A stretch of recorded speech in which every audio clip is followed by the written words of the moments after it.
สมุทัยแจ้งนิโรธแล้วเจริญมรรค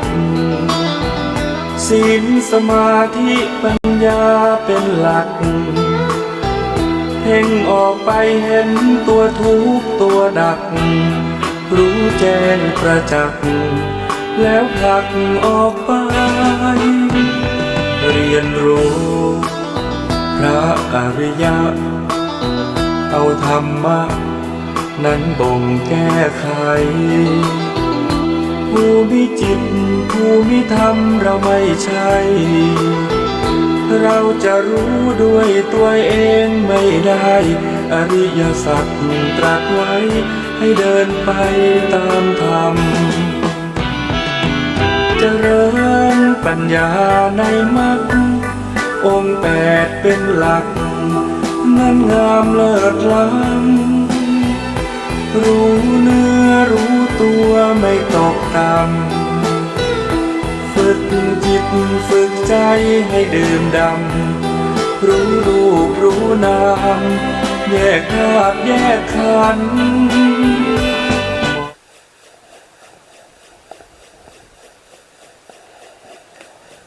อะระหังสัมมาสัมพุทโธภะคะวะพุทธังภะคะวันตังอะภิวาเทมิธรรมะสบายจากวัดทุ่งปากเกร็ดตำบลหนองหานอำเภอสันทรายจังหวัดเชียงใหม่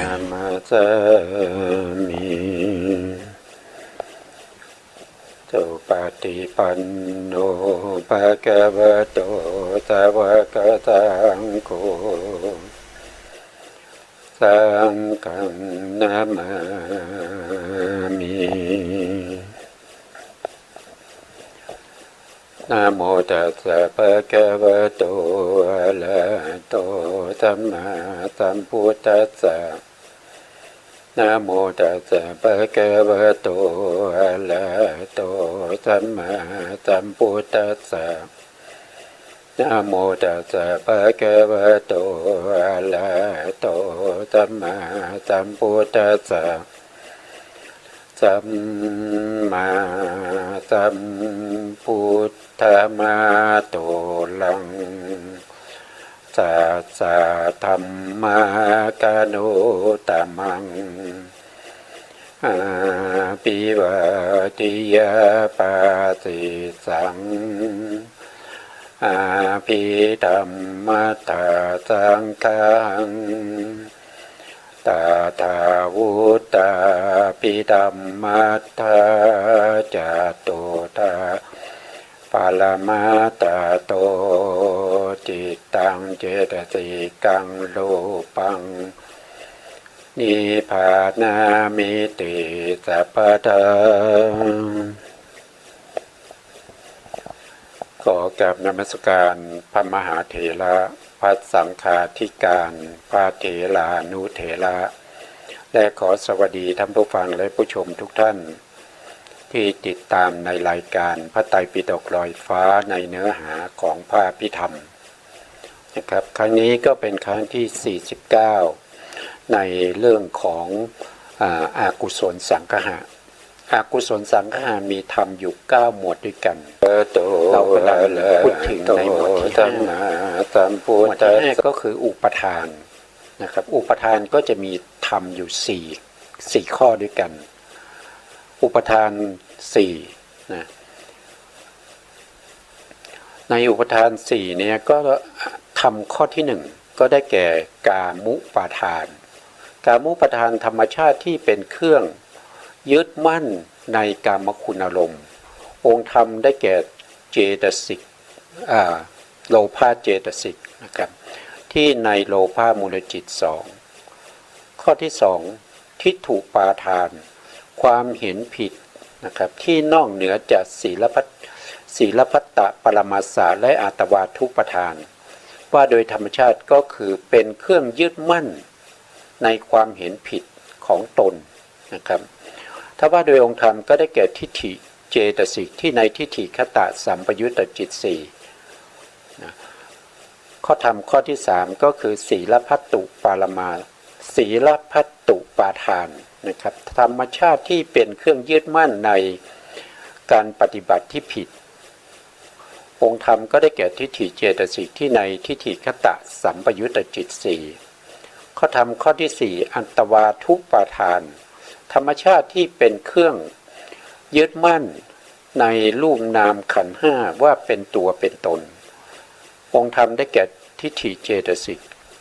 ที่อยู่ในทิฏฐิคตะสัมปยุตนะครับถ้าว่าโดยองค์ธรรมมีอยู่สองก็คือโลภะเจตสิกแล้วก็ทิฏฐิเจตสิก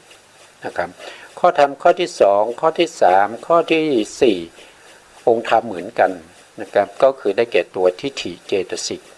นะรวมแล้วก็จะเป็นองค์ธรรมสองนะครั้งที่แล้วเราก็ยังพูดถึงในเรื่องของทิฏฐินะครับทิฏฐิยังไม่จบนะเราก็ไปดูรายละเอียดนะครับเราพูดถึงทิฏฐิที่เป็นทิฏฐิ62ทิฏฐิ62ถ้าเราแยกก็เป็นสองอย่างอย่างนี้ก็คือหมายถึงว่าเป็นการเห็นผิดโดยการระลึกชาติได้หรือว่านึกคิดเอาเองในเรื่องของขันธ์ห้าที่เราเคยใช้สอยที่เราเคยอาศัย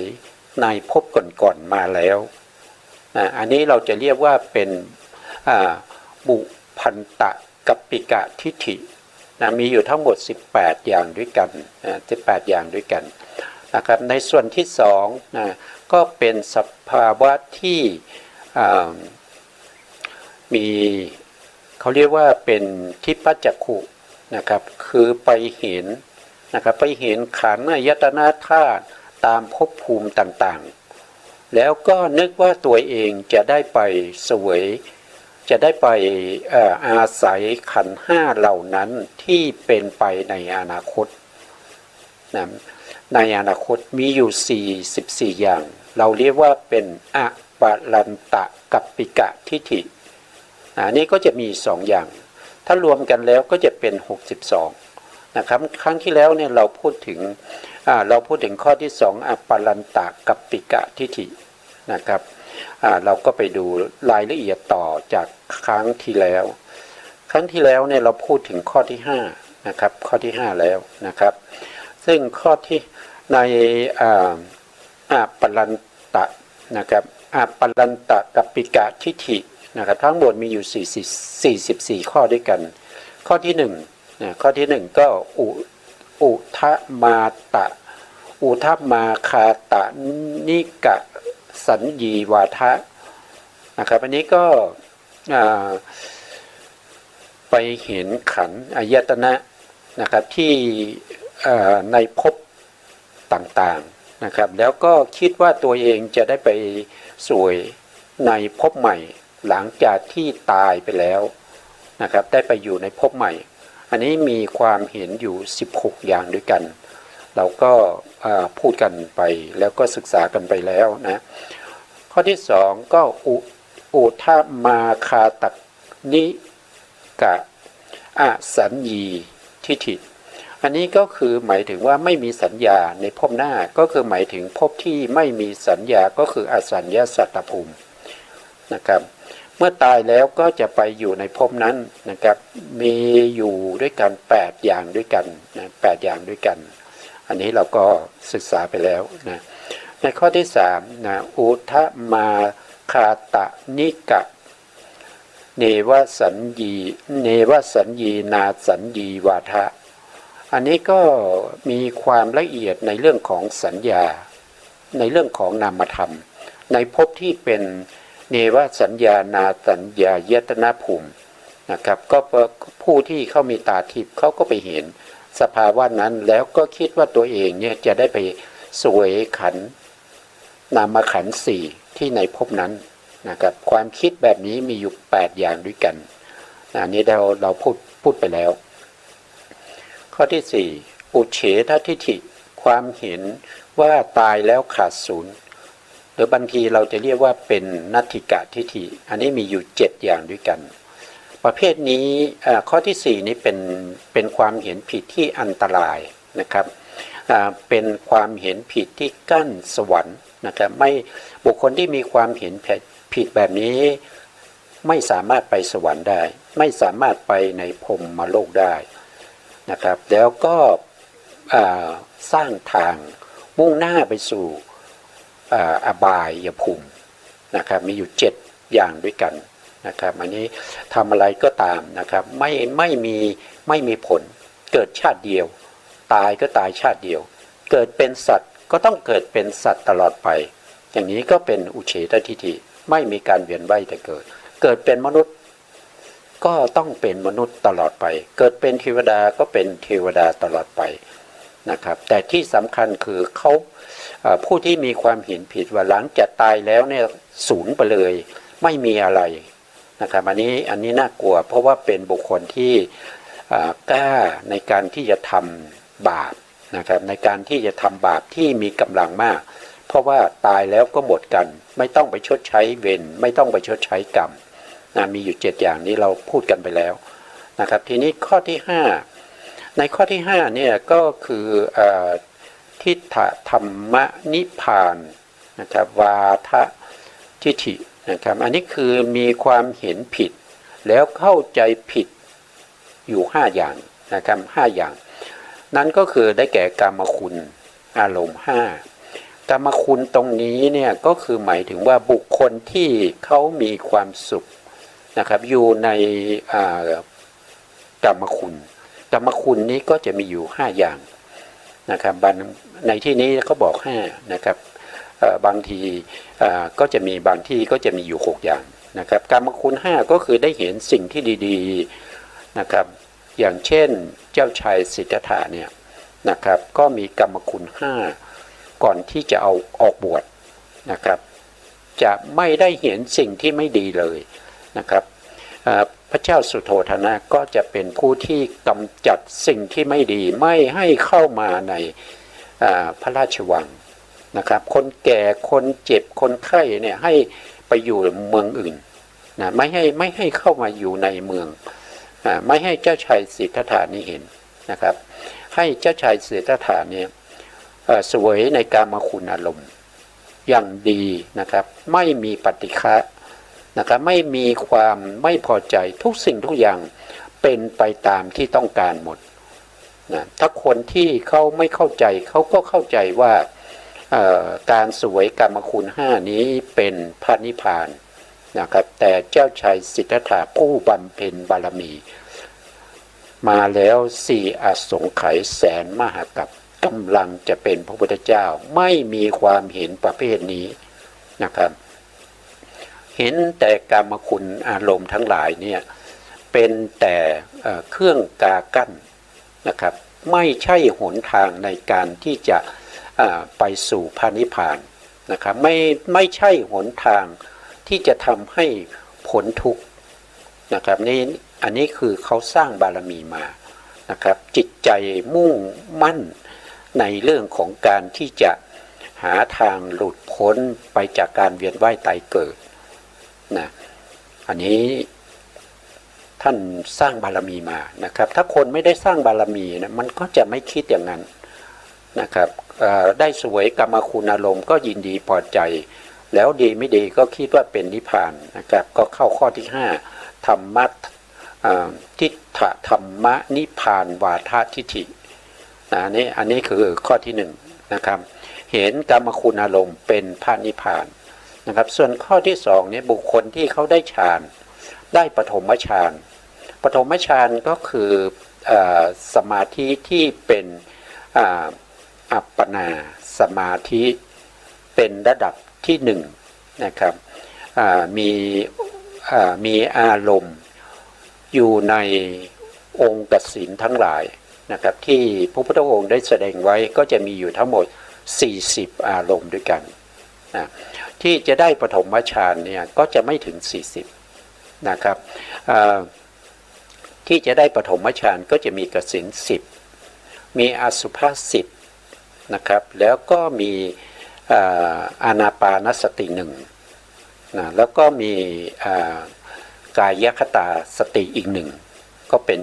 22 นะครับ22แล้วก็ยังมีอะไรนะครับก็ปกติแล้วก็มีอยู่25จะได้ปฐมฌานนะครับตอนนี้เรานับได้23ก็คือได้แก่การเจริญเมตตาภาวนาที่เราเรียกว่าเป็นพรหมวิหารนะครับ23ก็คือเมตตาภาวนา24ก็คือกรุณาภาวนา25ก็คือได้แก่มุทิตาภาวนานะครับก็จะมีอยู่25กรรมฐานนี้ที่จะทำให้ได้ปฐมฌานนะครับส่วนอารมณ์อื่นเนี่ยจะไม่ถึงปฐมฌานได้แค่อุปจารสมาธินะครับนอกนั้นไม่มีนะครับเพราะว่าพระพุทธองค์เนี่ยได้แสดงไว้แค่นี้นะครับสิ่งที่ไม่เป็นประโยชน์พระพุทธองค์ไม่แสดงนะครับสิ่งที่เป็นประโยชน์ไม่ว่าจะเป็นประโยชน์ที่จะทำให้ผู้ที่ปฏิบัติประพฤติปฏิบัติแล้วเข้าถึงความสงบพระพุทธองค์ก็จะแสดงไว้เพราะฉะนั้นก็มีอยู่แค่25นะครับมีอยู่แค่25อารมณ์ที่จะเข้าถึงปฐมฌานได้นะ25อารมณ์นะครับองค์ปฐมฌานก็มี5ก็จะมีองค์ฌานก็คือวิตกวิจารปิติสุขเอกคตานะครับเมื่อองค์ฌาน5นี้ปรากฏชัดเจนนั่นแสดงว่าเราได้ปฐมฌานนะครับอารมณ์อยู่25อารมณ์ด้วยกันนะครับส่วนที่เหลือได้แค่อุปจารสมาธินะครับอย่างเช่นพุทธานุสติธรรมานุสติสังขานุสติศีลานุสติจาคานุสติเทวตานุสตินะแล้วก็มรณานุสติอุปัสสมนุสตินะแล้วก็จตุธาตุวาฐานนะพวกนี้ได้แค่อุปจารสมาธิแต่ถ้าว่าโดยรูปฌานรูปฌานนี่เป็นฌานที่เป็นปัญจมฌานนะครับไม่ได้ปฐมฌานนะรูปฌาน4นะครับแล้วก็อุเบกขาภาวนาจะต้องไปต่อฌานนะครับเขาได้เฉพาะฌานอุเบกขาเนี่ยเขาจะได้เฉพาะฌาน5นะเขาจะได้เฉพาะฌาน5ในอภิธรรมหรือว่าฌาน4ในพระสูตรในฌาน4ในพระสูตรแต่ถ้าเป็นรูปฌาน4ที่เป็นอากาสานัญจายตนะฌานวิญญาณัญจายตนะฌานอากิญจัญญายตนะฌานเนวสัญญานาสัญญายตนะฌานเขาก็จะได้ในส่วนที่เขาได้1ฌานเท่านั้นเองก็คือปัญจมฌานแต่เป็นรูปนะครับแต่เป็นระดับของรูปมีอยู่4ระดับรูปฌาน4นี้ก็จะเรียกว่าเป็นปัญจมฌานด้วยแล้วก็รูปถ้าว่าโดยพระสูตรก็จะได้ฌาน4นะครับเขาเรียกฌาน4เพราะฉะนั้นฌาน4เนี่ยก็จะมีอยู่5อย่างนะครับก็จะมีอยู่5อย่างนั่นก็คือรูปฌาน1นะครับรูปฌาน1บวกกับรูปฌานอีก4อันนี้เป็นฌาน5นะแล้วก็ถ้าว่าโดยพระสูตรนะครับก็ได้รูปฌานชั้นที่4เป็นเขาเรียกว่าเป็นปัญจมฌานในอภิธรรมแต่ว่าถ้าโดยพระสูตรก็จะเป็นเขาเรียกว่าเป็นฌาน4นะครับเป็นฌาน4เป็นรูปฌานแล้วก็บวกกับรูปฌานอีก4นะครับอันนี้ก็พูดถึงเรื่องของฌานฌานนี้ไม่ได้เป็นพระนิพพานนะครับฌานนี้ไม่ได้กำจัดกิเลสโดยความเป็นสมุเฉทฌานนี้มีไว้เฉพาะในการทำให้จิตสงบเข้าไปพักผ่อนอยู่ในจิตที่เป็นฌานจิตที่เป็นกุศลฌานหรือว่าจะเป็นกิริยาฌานก็ตามที่ตัวเองได้แล้วก็คุณสมบัติของตัวเองว่าจะได้ฌานไหนนะครับก็ประพฤติปฏิบัติไปตามที่อารมณ์ที่ปรากฏที่พระพุทธองค์ได้แสดงไว้นะครับถ้าใช้อารมณ์ผิดนะครับก็ไม่ถึงปฐมฌานนะครับนะบางท่านเห็นว่าปฐมฌานนี้เป็นฌานที่ หยาบเป็นฌานที่ต้องยกจิตขึ้นสู่อารมณ์อยู่บ่อยๆต้องมีวิตกในการยกสภาวธรรมต้องมีวิจารณ์ที่คอยประคองสภาวธรรมนั้นไม่ให้หลุดไปนะครับเพราะฉะนั้นเขาจึงมีความเบื่ออะไรเบื่อปฐมฌานเพราะเป็นฌานที่หยาบเป็นฌานที่มีวิตกวิจารณ์เขาจึงพยายามที่จะละวิตกวิจารณ์นะครับในการเจริญสมาธินี้นะครับแล้วเขาก็พยายามละวิตกวิจารณ์จนในที่สุดเนี่ยเขาละวิตกวิจารณ์ได้ละวิตกวิจารณ์ได้ก็จะเป็นทุติยฌานในพระสูตรแต่ถ้าเป็นพระพิธรรมเนี่ยเขาละทีละองค์นะครับละวิตกได้ก็เป็นทุติยฌานถ้าละวิจารณ์ได้ก็จะเป็นตติยฌานในพระอภิธรรมนะอันนี้ในพระอภิธรรมละทีละอย่างแต่ในพระสูตรเนี่ยละไปเลย2 องค์นะครับละทั้งวิตกแล้วก็วิจารณ์อยู่ที่ทุติยฌานเป็นทุติยฌานนะครับแล้วอารมณ์ที่จะไปทุติยฌานเนี่ยก็จะมีอารมณ์น้อยลงนะครับก็จะมีอารมณ์น้อยลงเท่าไหร่เราก็มาคิดดูนะครับในทุติยฌานเนี่ยมีอารมณ์ที่เป็นกสิณ10นะครับกสิณ10นะแล้วก็กายคตาสตินี่ไม่ขึ้นทุติยฌานไม่ได้เป็นอารมณ์ที่หยาบนะครับการเจริญในเรื่องของปฏิกูลในเรื่องของผมขนเล็บฟันหนังพวกเนี้ยเป็นอารมณ์ที่หยาบได้เฉพาะปฐมฌานถ้าใครได้ปฐมฌานที่เป็นอารมณ์กายคตาสติถ้าจะขึ้นทุติยฌานต้องเปลี่ยนอารมณ์นะครับต้องเปลี่ยนอารมณ์ไปเป็นอะไรก็เป็นกสิณ10อย่างใดอย่างหนึ่งก็แล้วแต่ท่านนะครับอย่างเช่นถ้าเราเจริญเจริญกายคตาสติในเรื่องของผมนะครับผมเนี่ยก็จะมีสีเป็นสีออกเขียวเข้มหรือออกไปทางสีดำนะครับเมื่อเราเจริญกายคตาสติได้ปฐมฌานเราจะขึ้นชั้น2เราก็ต้องละผมนะครับแล้วเปลี่ยนจากผมไปเป็นวรรณกสิณนะครับวรรณกสิณก็คือไปใช้กสิณที่เป็นสีที่เราเรียกว่าเป็นนิลกะนิลกะก็คือสีเขียวเข้มนะครับแล้วก็ใช้เปลี่ยนกสิณจากผมมาเป็นนิลกะกสิณนะครับแล้วก็สามารถขึ้นชั้น2ได้นะครับมีอารมณ์อยู่เท่าไหร่นะกสิณ10นะครับแล้วก็มีเจริญเมตตาก็ได้นะครับเจริญกรุณาก็ได้เจริญมุทิตาก็ได้13แล้วนะได้13แล้วก็ยังมีอีก1อันนะครับอีก1อย่างนั่นก็คืออานาปานสติอานาปานสติก็คือการกำหนดลมหายใจเข้าออกนะครับทั้งหมดก็จะมีอารมณ์อยู่14อย่างนะครับถ้าใครที่เจริญ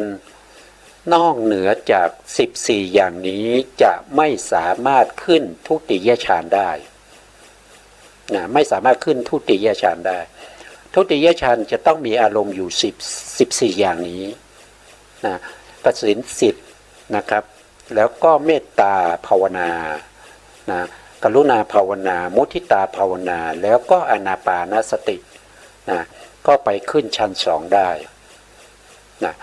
พอจะขึ้นชั้น3ก็ต้องละปิติต้องละปิตินะถ้าเป็นพระอภิธรรมก็ต้องละวิจารณ์นะพอขึ้นชั้น3เนี่ยตติยฌานเนี่ยก็อารมณ์14เหมือนเดิมนะครับ14เหมือนเดิมขึ้นชั้น4ก็14เหมือนเดิมนะถ้าเป็นอภิธรรมก็ขึ้นไปอีกระดับหนึ่งก็เป็นชั้น5ก็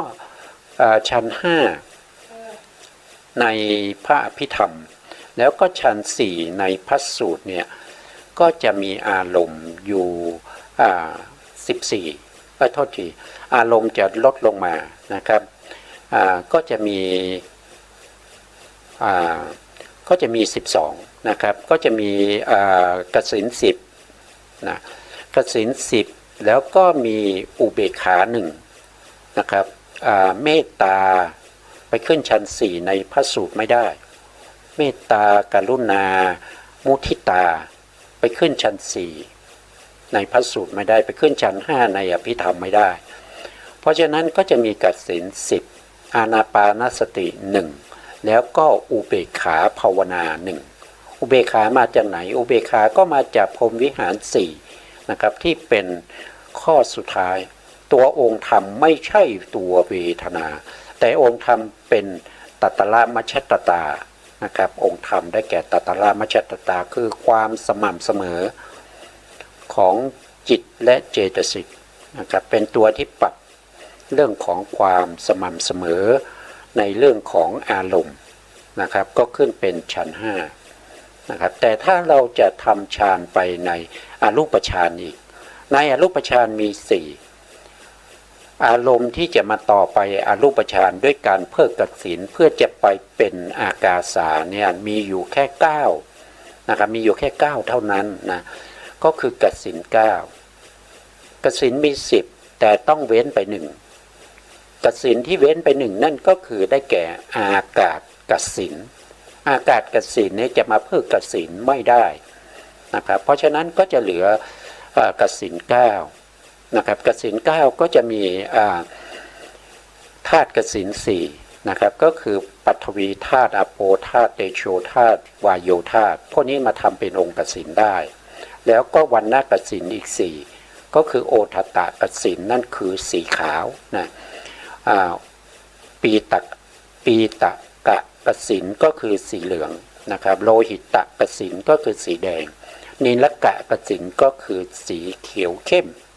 นะรวมแล้วก็เป็น8แล้วก็มีโอภาสอีกอันหนึ่งก็คือแสงสว่างนะครับโอภาสอีกอันหนึ่งนะครับคือแสงสว่างรวมแล้วก็เป็นกสิณ9สามารถเพิกกสิณได้ไปอารูปฌานได้นะครับถ้าอารมณ์ที่นอกจากนี้ไม่สามารถจะต่ออารูปฌานได้นะครับบุคคลพวกนี้เขามีปัญญานะครับเขาสามารถที่จะทำฌานได้เขาสามารถที่จะทำฌานจนถึงฌาน5ได้นะครับหรือฌาน4ในพระสูตรได้แต่เขาเข้าใจผิดนะเขาเข้าใจผิดว่าคนที่ได้ปฐมฌานก็เข้าใจว่าปฐมฌานนี้เป็นพระนิพพานนะครับเป็นพระนิพพานจริงๆไม่ใช่นะเพราะว่าเขาไม่เคยได้ฌานมาก่อนพอเขาได้ฌานแล้วมีความสุขนะครับมีความสุขในองค์ฌานเกิดความสงบนะมั่นคงขึ้นมาเนี่ยเขาก็เข้าใจว่าเป็นพระนิพพานอันนี้เข้าใจผิดนะก็เป็นบุคคลที่เห็นผิดนะถ้าไม่มีบุคคลที่มาแก้ไขมาแนะนำเขาก็จะเข้าใจอย่างนั้นแล้วเขาก็จะไปอยู่ในปฐมฌานบ่อยๆนะเขาก็ไม่คิดจะไปฌาน2ละนะเขาก็จะอยู่ตรงนี้นะเขาอยู่ตรงนี้เขาบอกว่าตรงนี้เป็นพระนิพพานของเขานะจริงๆไม่ใช่นะบุคคลที่ได้ฌาน3ฌานที่2ทุติยฌานก็เหมือนกันนะครับคิดทำนองเดียวกันว่าถึงแม้ว่าปฐมฌานที่เคยได้เนี่ยมันไม่ใช่นิพพานนะครับตอนนี้เราได้ทุติยฌานมีความสงบมากกว่าปฐมฌานก็เลยเข้าใจว่าทุติยฌานนี้เป็นพระนิพพานนะเข้าใจผิดนะบางคนก็ได้ไปจนถึงตติยฌานแล้วก็เข้าใจว่าตติยฌานนี้เป็นพระนิพพาน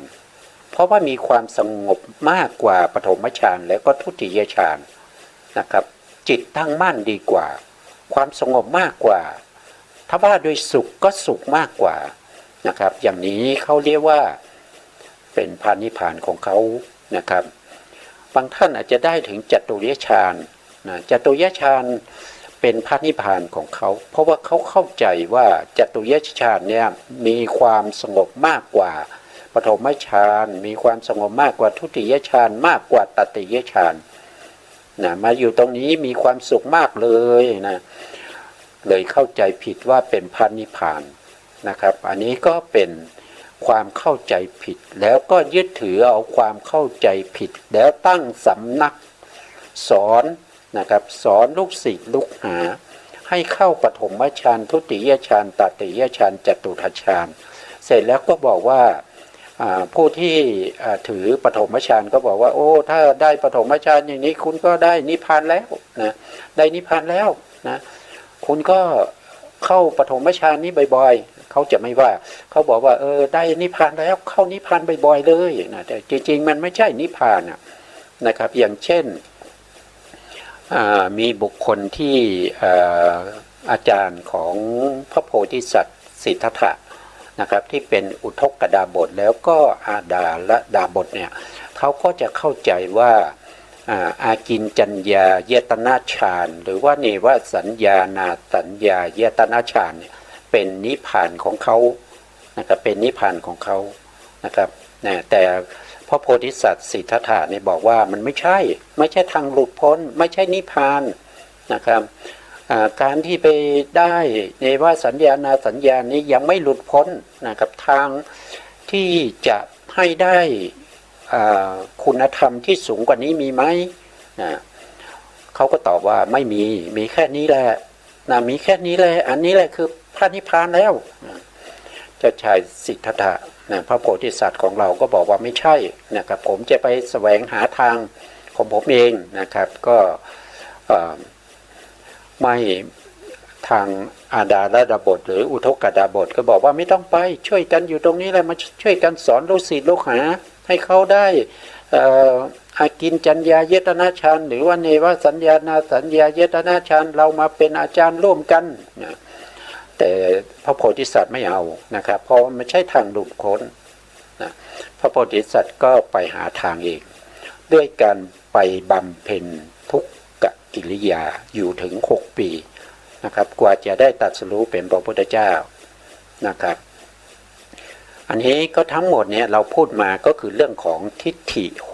62นะครับที่เป็นไปขันธ์ที่เคยมีมาแล้วในอดีต18 ข้อด้วยกันแล้วก็ขันธ์ที่จะไปสวยในอนาคตนะครับที่จะไปในอนาคตอีก44รวมกันก็จะเป็น62นะครับก็จบตรงนี้นะเราก็ไปขึ้นเรื่องใหม่แต่ก็ยังอยู่ในเรื่องของที่ถูกปาทานนะครับไปดูในสไลด์ใหม่นะครับตรงสไลด์ใหม่ตรงนี้นะครับตรงนี้เขาก็ตรงนี้ก็ยังมีทิฏฐิอีกนะครับเขาบอกว่าอันตคาหิกะทิฏฐิมีความเห็นที่ไม่เชื่อกรรมและไม่เชื่อผลของกรรมนะครับซึ่งเป็นตรงกันข้ามกับกรรมสกตาปัญญานะครับบุคคลที่มีความเห็นที่เป็นอันตคาหิตกะทิฏฐิไม่เชื่อเรื่องของกรรมและไม่เชื่อผลของกรรมเนี่ยเป็นบุคคลที่ไม่มีปัญญาระดับต้นนะครับกรรมสกตาปัญญาเนี่ยเป็นปัญญาระดับต้นของพระพุทธศาสนานะครับถ้าใครไม่เชื่อในเรื่องของกรรมและผลของกรรมเนี่ยถือว่าเป็นบุคคลที่ไม่มีปัญญาระดับเริ่มต้นปัญญาในทางพระพุทธศาสนานะครับปัญญาระดับหนึ่งคือกรรมสกตาปัญญานะครับแล้วก็ปัญญาที่ในวิปัสสนาปัญญาในฌานนะครับปัญญาทางพระพุทธศาสนาตามในนี้ก็จะมีอยู่5อย่างด้วยกันนะครับหนึ่งคือกรรมสกตาปัญญาอันที่สองก็คือฌานปัญญาก็คือผู้ที่ได้ฌานทั้งหลายก็มีปัญญาอยู่ในฌานนั้นแล้วนะครับอันนี้ก็เรียกว่าเป็นปัญญาในฌานก็เรียกว่าฌานปัญญานะครับแล้วก็อันที่สามก็คือวิปัสสนาปัญญาบุคคลที่ได้วิปัสสนาญาณนะครับที่เห็นรูปเห็นนามแยกรูปแยกนามเห็นปัจจัยของรูปนามเห็นความเกิดขึ้นตั้งอยู่ดับไปของรูปนามเห็นรูปนามเกิดขึ้นตั้งอยู่เห็นรูปนามเสื่อมสลายไปมีแต่พังไปหมดไปนะครับเห็นรูปนามเป็นไผ่อะไรพวกนี้นะครับเป็นวิปัสสนาปัญญานะครับวิปัสสนาปัญญาแล้วก็ปัญญาที่4เราเรียกว่าเป็นปัญญาในมรรค นะครับในมรรคจิตนะอันนี้คือปัญญาระดับที่ 4ปัญญาระดับที่ 5เราเรียกว่าปัญญาในผลจิตนะครับปัญญาในผลจิตบางในท่านก็เพิ่มมาอีกนะท่านก็บอกว่าปัญญาที่ในปัจเจเวคขณะญาณนะครับหลังจากที่เราได้มรรคได้ผลแล้วมรรควิถีดับไปแล้ววิถีที่จะเกิดต่อนั้นเรียกว่าเป็นวิถีที่เป็นปัจเจเวคขณะวิถีเป็นวิถีที่เกิดขึ้นมาเพื่อพิจารณาในเรื่องของมรรคเรื่องของผลเรื่องของกิเลสที่ละได้กิเลสที่เหลือแล้วก็พิจารณาพระนิพพานนะกรรมสกตาปัญญาเป็นปัญญาระดับเริ่มต้นในพระพุทธศาสนาถ้าใครไม่เชื่อในเรื่องของกรรมและผลของกรรมถือว่าบุคคลนั้นไม่มีกรรมสกตาปัญญานะครับเพราะฉะนั้นบุคคลนั้นทำบุญทำอะไรก็ตามนะครับเขาทำไปก็ถือว่าเป็นกุศลในขณะที่ทำแต่กุศลที่เขาทำไม่ประกอบด้วยปัญญาเป็นกุศลประเภทที่เป็นญาณวิปยุตไม่มีปัญญาส่งผลให้เราไปเกิดในปฏิสนธิถ้ามีกำลังอ่อนไป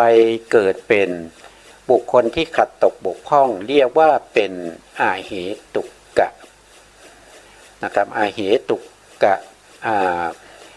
ปฏิสนธินะครับหรือบางทีเราจะเรียกว่าเป็นสันติรณะอุเบกขาสันติรณะกุศลวิบากทำหน้าที่ปฏิสนธิเกิดเป็นคนที่ไม่ครบ32บางทีก็ตาบอดบางทีก็หูหนวกเป็นใบ้เป็นปัญญาอ่อนเพราะไม่มีปัญญาทำบุญไม่ประกอบด้วยปัญญานะครับไม่เคยรู้จักเรื่องปัญญาแล้วก็ไม่เชื่อในเรื่องของกรรมและผลของกรรมนะครับผลที่ได้ก็ตามสมควรที่ทำเองนะครับทำบุญนะครับทำบุญมากมายนะครับอาจจะสร้างวัดนะบริจาคที่ดินนะสมมติว่าเราบริจาคที่ดินเป็นร้อยไร่ถ้าคิดเป็นเงินเนี่ยก็หลายล้านนะครับเป็นพันล้านนะแต่เวลาที่เราถวายอะไรเนี่ยเราไม่มีกรรมสกตาปัญญาเราไม่มีเราก็ไม่ได้มีจิตใจนึกถึงในเรื่องของกรรมและผลของกรรมเพราะฉะนั้นการให้อย่างนี้นี่เป็นการให้ที่เป็นกุศลแต่เป็นกุศลประเภทที่ไม่ประกอบด้วยปัญญาไม่ประกอบด้วยปัญญาผลที่ได้ก็คือปฏิสนธิการก็ไปได้อาเหตุกะปฏิสนธิก็คือไม่เกิดมาเป็นคนที่ไม่สมประกอบนะครับไม่ครบ32นะแต่ถ้าเรามีกรรมสกตาปัญญามหากุศลที่เกิดขึ้นก็เป็นประเภทที่มีปัญญาประกอบนะประเภทที่มีปัญญาประกอบแล้วเราก็มีศรัทธาแรงกล้าในขณะที่เราทำบุญทำทานนะครับผลที่เราได้นั่นก็คือเราก็จะได้ปฏิสนธิที่เป็นมหากุศลญาณมหาวิบากญาณสัมปยุตนะครับเป็นจิตที่ทำหน้าที่ปฏิสนธิแต่ประกอบด้วยปัญญาด้วยนะเป็นจิตที่ประกอบด้วยปัญญานะครับเพราะฉะนั้นเรื่องของการที่เราจะมีความเชื่อในเรื่องของกรรมและผลของกรรมเนี่ยมันก็จะส่งผลให้เราตามสมควรนะครับตามสมควรที่เราจะเป็นไปได้นะครับก็ขึ้นอยู่กับทางที่ตัวเรานะครับความเชื่อความเข้าใจนะแล้วก็ผู้รับด้วยนะผู้รับก็จะต้องมีคุณธรรมนะครับมีคุณธรรมมีคุณสมบัติที่ดีนะครับที่จะส่งผลให้ได้อานิสงส์ที่มากขึ้นนะครับสิ่งที่เราให้เป็นทายทานก็เป็นของเราโดยบริบูรณ์ไม่ใช่ขโมยมานะครับไม่ใช่ถือเอาของคนอื่นมาโดยเขาไม่ได้อนุญาตนะครับ เป็นของที่บริสุทธิ์แล้วก็เหมาะสมในการที่จะถวายนะครับบางถ้าไม่เหมาะสมก็ยกตัวอย่างนะครับอุปมาอุปไมยก็อย่างเช่นนะครับอย่างเช่นพระภิกษุสงฆ์เนี่ยท่านจะมีการท่านจะไม่ผมท่านจะไม่หยาบพูดง่ายๆนะครับแต่บางท่านเนี่ยไปถวายหวีนะครับซึ่งมันไม่ใช่กาลเทศะนะครับมันไม่รู้เรื่องเลยนะครับเอาหวีไปถวายพระเนี่ยมันไม่ถูกอ่ะนะครับมันไม่ถูกมันไม่ได้ใช้ประโยชน์นะครับมันไม่ใช่นะครับไม่เข้าใจไม่รู้เรื่องนะครับเนี่ยถามว่าเอาไปถวายไปทำไมแม่ตายไปแล้วแม่ชอบหวีแม่ชอบหวีผมอยู่บ่อยๆกลัวแม่ไม่มีหวีมันไม่ใช่มันไม่ถูกนะครับสิ่งที่เราถวายเนี่ยเราไม่ได้ถวายให้แก่ผู้ที่ล่วงลับไปแล้วนะถวายให้แก่พระภิกษุก็คือให้พระภิกษุเนี่ยท่านเอาไปใช้ประโยชน์ได้อย่างเช่นเราถวายมีดโกนอย่างเงี้ยก็ใช้ประโยชน์ได้ใบมีดพวกนี้นะที่ใช้โกนผมเนี่ยก็เป็นประโยชน์อย่างเงี้ยมันใช้ได้แต่ถวายหวีเนี่ยผมเพิ่งเคยเห็นเนี่ยมันแปลกดีอะนะมันเป็นไปไม่ได้นะครับผู้ที่ตายไปแล้วเนี่ยเขาจะเอาหวีไปหวีผมมันไม่ใช่อย่างนั้นเกิดเป็นเทวดามันก็สุขสบายไม่ต้องหวีผมนะครับแต่ถ้าเกิดเป็นมนุษย์เนี่ยเขาก็มีของเขาอ่ะ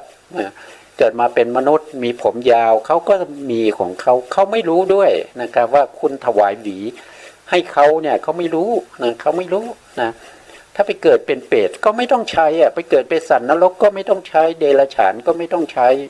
นะ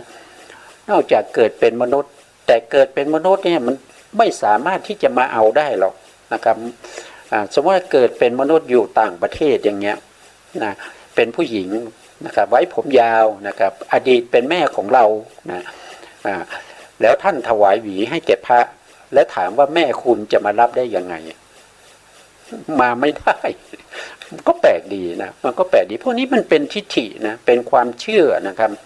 ซึ่งเป็นความเชื่อที่มันมีความเห็นผิดอ่ะมันนำไปสู่ในทางที่ไม่ดีนะครับนำสู่ไปสู่ในทางที่ไม่เป็นบุญเป็นกุศลนะครับไม่ดีนะครับข้อที่ต่อไปนะครับต่อไปอนันตคาหิกทิฏฐินี่มีอยู่10อย่างนะมีอยู่10อย่างบางทีก็จะเรียกว่าเป็นทัสสะวัตถุกะทิฏฐิวัตถุกะมิจฉานะมิจฉาในที่นี้ก็คือมิจฉาทิฏฐิเนี่ยมีอยู่10อย่างนะครับวัตถุก็คือสิ่งของทัสสะก็คือ10นะข้อที่1เขาก็บอกว่านัตถิทินนังเห็นว่าการทำบุญไม่ได้รับผลบุญตอบแทนนะครับไม่ได้รับผลแต่อย่างใดนะทำบุญแล้วก็สักแต่ว่าทำเท่านั้นเองไม่มีผลนะครับอันนี้ก็เป็นความเห็นผิดนะครับเราถวายอาหารนะครับเราใส่บาตรนะครับเราถวายน้ำปานะนะครับถวายสิ่งที่ท่านต้องใช้นะครับจำเป็นที่ต้องใช้นะถวายไตรจีวรอย่างเงี้ยนะครับเราก็นึกว่าท่านได้ไปใช้นะครับแล้วก็บุญที่เกิดขึ้นนั้นก็ส่งผลให้เรานะครับส่งผลให้เรานะแต่บุคคลนี้เขาบอกว่ามันเป็นนัตถิทินนังนะครับบุญที่ทำไปแล้วเนี่ยสักแต่ว่าทำไม่ได้ให้ผลใดๆเลยเนี่ยคนแบบนี้ก็มีนะครับอันนี้คือท่านเรียบเรียงมานะครับในข้อที่2นะครับนัตถิยิถังนะครับเห็นว่าการบูชาต่างๆไม่ได้รับผลแต่อย่างไรนะครับอันนี้ก็มีความเห็นผิดนะครับอย่างเช่นอย่างเช่นมีพระสูตรหลายพระสูตรนะครับที่บูชาเทวดานะครับแล้วก็ได้ผลนะมีนะอย่างเช่นไม่มีบุตรเนี่ยไปขอบุตรกับเทวดาที่ต้นไม้ในหมู่บ้านนะครับต้นไม้ใหญ่ในหมู่บ้านมีเทวดาอยู่ที่นั่นจริงๆนะครับแล้วก็ให้บุตรมานะครับเขาก็เอา เครื่องเส้นทั้งหลายนะครับไปถวายเทวดานะครับจริงๆเทวดาเนี่ยท่านไม่กินหัวหมูนะครับไม่กินนะครับเทวดานี่เขามีอาหารที่เป็นทิพย์นะเขาไม่กินอาหารหยาบอย่างพวกเรานะครับไม่ใช่กินหัวหมูนะเทวดาเอาหัวหมูไปถวายมันไม่ถูกนะครับมันไม่ถูกนะครับก็ต้องเอาสิ่งที่เทวดาจริงๆแล้วเทวดานี่เขากินอาหารประเภทที่เรียกว่าเป็นทิพย์นะครับไม่ใช่อาหารหยาบอย่างพวกเรานะครับถ้าจะให้ดีนะครับก็สวดมนต์นะครับไปที่ลานต้นไม้ปูสาดเลยนะครับแล้วก็ไปเอาพระพุทธรูปไปตั้งแล้วก็ไปสวดมนต์ไหว้พระเพราะเทวดาชอบสวดมนต์นะครับเทวดาชอบฟังธรรมนะครับเทวดานะบางทีเทวดาเนี่ยเขาจะมาชวนพระภิกษุสงฆ์หรือว่าแม่ชีเนี่ยให้สวดมนต์นะครับอย่างนี้ก็มีนะครับก็ตามสมควรนะครับก็บอกในที่นี้ว่าเทวดาเขาไม่ได้ทานหัวหมูนะครับไม่ได้ทานไก่นะครับเพราะว่าเป็นอาหารที่หยาบเป็นของมนุษย์ไม่ใช่ของเทวดานะครับก็ตามความเชื่อนะครับอันนี้ก็มีความเชื่ออย่างนี้ด้วยนะครับต่อไปข้อที่3นะครับนัตถิหุตตังนะครับเห็นว่าการเชื้อเชิญต้อนรับนะครับไม่มีผลการเชื้อเชิญต้อนรับเนี่ยไม่มีผลมันจริงๆแล้วมันมีผลนะครับอย่างเช่นนะครับอย่างเช่นเราเป็นพนักงานนะครับหรือว่าเราเป็นข้าราชการอย่างเงี้ยแล้วก็เจ้านายมานะครับเจ้านายมาเรากำลังนั่งอยู่นะเรากำลังนั่งอยู่แล้วเจ้านายเดินมาเราก็ต้องลุกขึ้นแล้วก็สวัสดีใช่ไหมครับยกมือพนมมือแล้วก็สวัสดีท่านมันมีผลนะเพราะถ้าเรานั่งอยู่เฉยๆทำเป็นทองไม่รู้ร้อนเนี่ยมันก็มีผลนะถึงเวลาพิจารณาขั้นระดับพิจารณาเงินเดือนมาเนี่ยนึกถึงคนนี้มาแล้วก็ตัดเปอร์เซ็นต์มันสักหน่อยนะครับมันไม่รู้จักเราตัดเปอร์เซ็นต์นะครับแต่คนนี้เราไปงานนั้นนะครับเขาต้อนรับเรานะครับแล้วเชิญเรานั่งนะครับแล้วหาน้ำหาท่ามาให้เราดีอันนี้คุณให้เงินเดือนเท่านี้เปอร์เซ็นต์แล้วเพิ่มให้เขาอีกหน่อยอย่างเงี้ยมันก็มีผลนะมันมีผลนะครับมันใช่ว่าไม่มีผลนะครับอันนี้มีผลนะแต่เขาเชื่อว่าไม่มีผลนะครับข้อบุคคลที่เชื่อว่าไม่มีผลนะต่อไปในข้อที่4นะครับนัตถิสุกตะทุกกตานังกัมมานังพะลังนะครับวิปาโกเห็นว่าการทำดีทำชั่วไม่ได้รับผลทั้งทางตรงและทางอ้อมอันนี้ก็ไม่เชื่อไม่เชื่อเรื่องของกรรมอีกแล้วนะครับไม่เชื่อว่าเวลาเราทำบุญไปเนี่ยทำดีก็ตามทำชั่วก็ตามนะครับไม่ได้รับผลตอบแทนไม่ได้รับผลใดๆเลยนะครับไม่ว่าจะเป็นทางตรงหรือทางอ้อมนะครับจริงๆแล้วการกระทำทุกอย่างเนี่ยมันมีผลนะครับมันมีผลนะไม่ว่าคุณจะทำดีหรือทำชั่วเนี่ยมันมีผลอยู่เสมอนะครับมันมีผลอยู่เสมอเพียงแต่ว่าผลนั้นจะมีโอกาสให้ผลเราเมื่อไหร่เท่านั้นเองนะครับไม่ว่าคุณจะทำดีก็ตามทำชั่วก็ตามผลของกรรมนั้นก็จะติดตามคุณไปทุกภพทุกชาตินะครับเงินทองทรัพย์สมบัตินะครับไม่ว่าจะเป็นเงินทองทรัพย์สมบัติรถยนต์บ้านช่องนะครับที่ใหญ่โตที่ดินอะไรพวกนี้มันไม่ได้ติดตามคุณไปนะครับมันไม่ได้ติดตามไปเลยนะครับแต่บุญที่เราทำนะครับเราให้ทานอย่างเงี้ยนะครับเราให้ทานนะอาจจะใส่บาตรนะครับอาจจะเอาเงินให้แก่ผู้ยากไร้นะครับพวกนี้มันก็จะมีผลนะครับผลจะออกเมื่อไหร่อย่างไรเนี่ยมันก็ขึ้นอยู่กับจังหวะเวลานะครับที่ท่านเรียกว่าเป็นเรื่องของสมบัติ4แล้วก็วิบัติ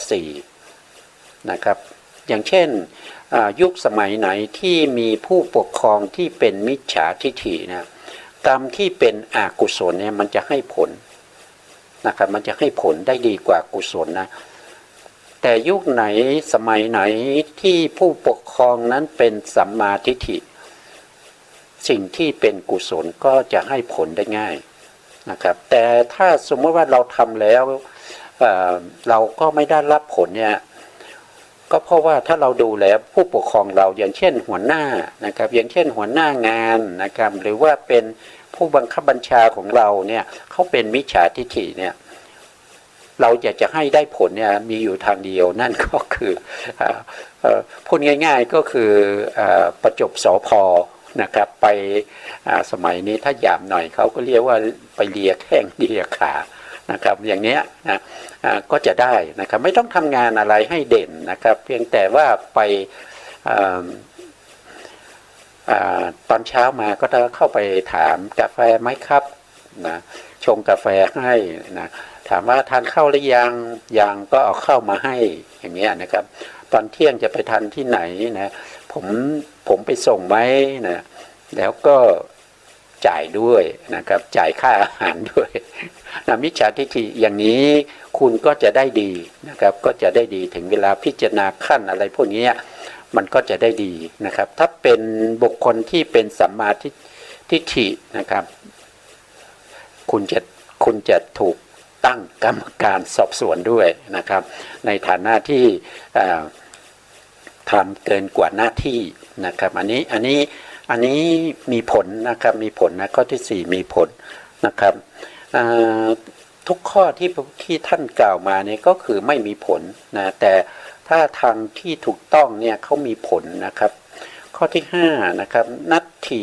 อะยังโลโกเห็นว่าโลกนี้ไม่มีนะครับผู้ที่จะมาเกิดไม่มีนะเขาวงเลยไว้ผู้ที่จะมาเกิดไม่มีนะถ้าพิจารณาว่าโลกนี้ไม่มีเนี่ยก็จริงๆแล้วก็ไม่ใช่แต่ที่เราอยู่เนี่ยมันก็เป็นโลกนี้อยู่แล้วนะครับแต่ในที่นี้เขาคงหมายถึงเขาวงเล็บไว้ตรงนี้ว่าผู้ที่จะมาเกิดไม่มีเขาก็หมายถึงเรื่องของขันธ์นั่นเองนะครับเรื่องของขันธ์อายตนะธาตุนะครับที่เราเรียกว่าเป็นโลกนะครับที่เราเรียกว่าเป็นโลกเป็นสังขารและโลกเนี่ยที่มันมีอยู่เนี่ยถ้าไม่มีคนมาเกิดโลกนั้นก็จะไม่มีนะครับจริงๆแล้วไม่ใช่นะครับคนที่มาเกิดเนี่ยมันมีอยู่ตลอดเวลาเพียงแต่เราไม่รู้นะครับเราไม่รู้เราไม่มีจุตูปปาติญาณนะครับเพราะฉะนั้นเราไม่สามารถจะรู้ได้ว่าขณะนี้คนที่ตายไปเกิดที่ไหนนะครับมันมีคนที่ตายแล้วก็คนที่เกิดอยู่นะครับคือตายกี่คนน่ะมันก็เกิดเท่านั้นนะครับปัจจุบันนี้ไม่มีปรินิพพานนะครับเพราะว่าน่าจะไม่มีพระอรหันต์แล้วนะครับไม่มีพระอรหันต์แล้วนะครับผมก็พูดตามอัตถกถานะครับอัตถกถานี้ท่านบอกว่าไม่มีแล้วมีแต่พระอนาคามีเพราะว่าพระพุทธศาสนานี่เกินกว่าสมัยนี้เราอยู่ในช่วงพระพุทธศาสนาระยะที่เป็น 3,000 ปีนะครับพูดเรื่องนี้นิดหนึ่งก็ได้นะครับเวลาก็ใกล้จะหมดแล้วนะท่านบอกว่านะครับใน1,000 ปีแรกเนี่ยพระอรหันต์ที่เป็นประเภทที่เป็นปฏิสัมภิทธา4นะครับอภิญญา6นะครับวิโมกข์8นี้ยังมีอยู่นะครับก็คือตั้งแต่พศ1จนถึงพศ1000นี้มีอยู่นะครับพอพศที่เลยจะ1,000ขึ้นไป1,001เนี่ย1,001 1,002เนี่ยขึ้นไปจนถึง 2,000เนี่ยท่านบอกว่ามีพระอรหันต์ประเภทที่ไม่มีอภิญญาไม่มีวิโมกข์8ไม่มี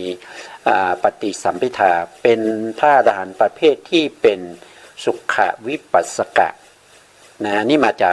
อัตถกถานะครับผมก็ว่าไปตามนั้นนะอันนี้ก็เราอยู่ในช่วงที่3นะครับเราเลย 2,000 มาแล้วกำลังจะขึ้น 3,000 นะครับก็อยู่ในช่วง 3,000 ท่านบอกว่า 3,000 เนี่ยแม้แต่พระอรหันต์ที่เป็นสุขวิปัสสกะก็ไม่มี มีแต่พระอนาคามีนะครับมีพระอนาคามีลงมานะครับอันนี้พันปีที่3นะครับแล้วก็ถ้าเลยจากตรงนี้ไปเข้าสู่พันปีที่4เนี่ยท่านบอกว่าพระอนาคามีไม่มีแล้วอย่างมากก็มีสกทาคามีนะครับแล้วก็ในช่วงที่เลยจะ 4,000 จะเข้าสู่ 5,000 เนี่ยก็จะมีเฉพาะประเภทที่เป็นโสดาบันนะครับโสดาบันนะครับพวกนี้จะมีเฉพาะเป็นประเภทที่เป็นสุขวิปัสสกะนะครับเป็นผู้ที่ไม่สามารถที่จะแสดงฤทธิ์ได้นะพวกนี้เป็นอย่างนี้นะครับเราก็พูดไปตามเนื้อหานะครับเราถึงข้อที่5นะครับถึงข้อที่5อยู่นะครับข้อที่5ยังพอที่จะพูดในข้อที่6อยู่นะครับเหลือเวลานิดหน่อยนะครับนัตถิปาโลโลโกเห็นว่าโลกหน้าไม่มีผู้ที่จะไปเกิดไม่มีนะครับอันนี้ก็พูดถึงโลกหน้าไม่มีนะครับจริงๆแล้วก็มีอยู่ผู้ที่จะไปเกิดก็คือผู้ที่ยังมีกิเลสตัณหาก็ยังจะต้องไปเกิดอยู่นะครับผู้ที่จะมาเกิดก็เป็นบุคคลที่มีกิเลสตัณหาก็จะมาเกิดอยู่มีอยู่แน่นอนนะครับอันนี้เขาไม่เชื่อนะครับเป็นความเห็นผิดที่เราเรียกว่าเป็นอันตคาหิกะทิฏฐินะครับถึงข้อที่6นะครับเวลาหมดนะแล้วโอกาสหน้าก็จะมาพูดคุยกันต่อไปนะครับสุดท้ายนี้ขอกราบขอบพระคุณพระครูสมุทรวิสุวัตรวรกิจโจผู้อำนวยการสถานีวิทยุเพื่อการศึกษาพระพุทธศาสนาและวัฒนธรรม FM 104.5 เมกะเฮิรตซ์วัดฝายหินจังหวัดเชียงใหม่และขอกราบขอบพระคุณพระครูปริยัติยานุศาสตร์ขอบคุณท่านผู้ฟังและผู้ชมทุกท่านที่ติดตามในรายการพระไตรปิฎกลอยฟ้าในเนื้อหาของพระพิธรรมนะครับพบกันใหม่ในโอกาสต่อไปครับวันนี้ลาไปก่อนครับสวัสดีครับเห็นในไตรลักษณ์ว่าไม่เพียงสภาพแปร